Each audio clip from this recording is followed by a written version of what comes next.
Hello, YouTube divers. This is Water Dive 122, and I want to welcome you all to another episode of Coda of Soda.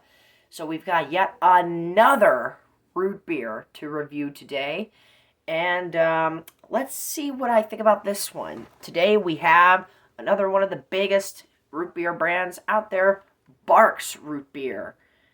There we go. All right.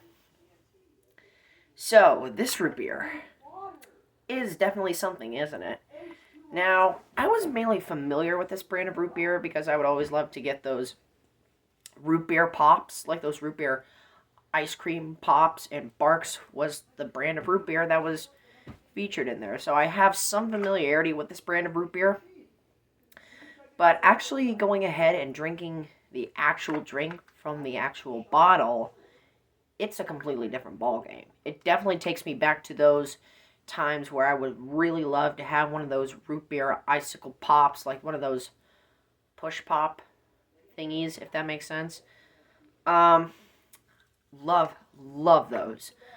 And this brand of root beer, really love it. It's another one of my favorite root beers. Is it as good as Hank's or A&W? No.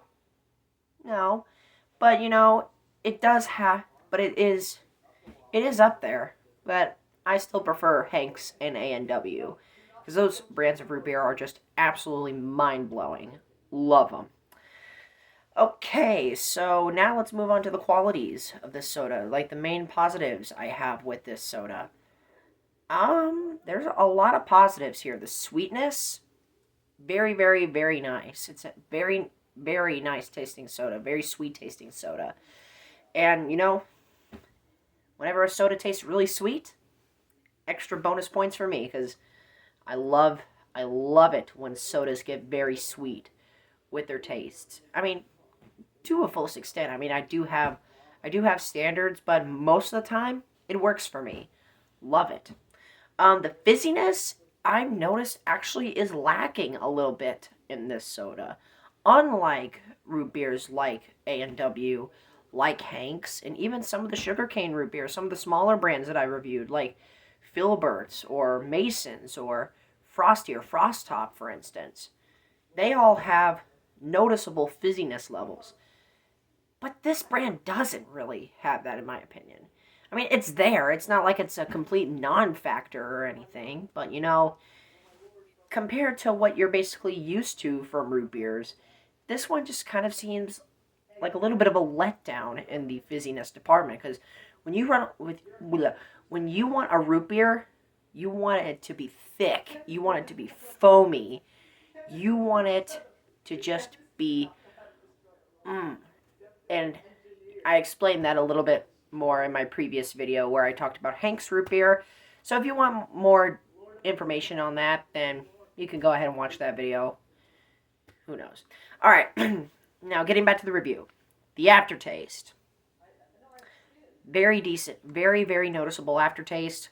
Although, in my opinion, it's not really as noticeable as it is with Hank's. Hank's root beer basically had a very noticeable aftertaste. Like, once it's settled in, you automatically get hit with like a freaking freight train with the huge amount of aftertaste, and it's really, really pleasant.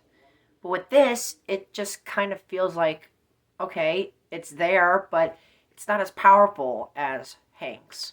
Or, heck, even A&W has a more powerful aftertaste, in my opinion.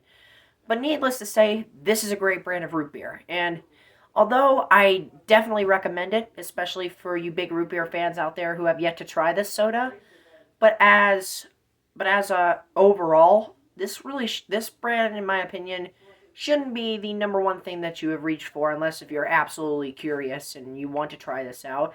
And if you do, good for you, because I guarantee you will have a very great time with this soda. It's really great. Really, really love it. Okay, now we're going to move on and do the taste test. So, cheers.